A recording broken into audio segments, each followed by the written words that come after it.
Bonjour à tous, voici une petite vidéo pour vous parler des sections de pyramides régulières. Tout d'abord, voyons comment tracer la section d'une pyramide régulière.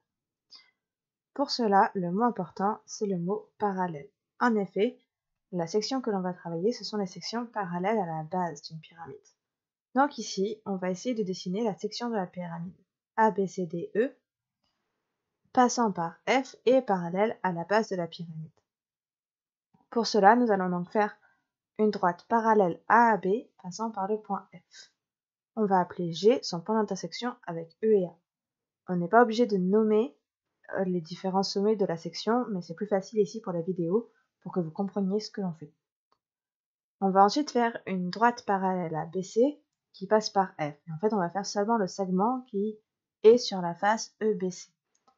Donc, voici le trait que cela va donner. On va appeler I l'intersection de cette droite parallèle avec BC. On continue en faisant la parallèle à l'arête AD, mais passant par G. Et on appelle H son intersection avec ED. Il nous reste une parallèle à faire, celle de DC passant par H ou I. Et en fait, ça va simplement relier H et I. Voilà, j'espère que tu as compris comment tracer une section d'une pyramide parallèle à sa base. Voyons à présent comment la faire en vraie grandeur. Notre section est une réduction de la base. C'est donc un carré. Pour savoir comment tracer cette section en vraie grandeur, nous avons besoin de connaître la taille d'un côté de cette section. N'importe lequel, puisque c'est un carré et donc ils sont tous égaux. Comme c'est une réduction, on sait qu'il y a un rapport de réduction entre la base de la grande pyramide, c'est-à-dire ABCD, et notre section verte.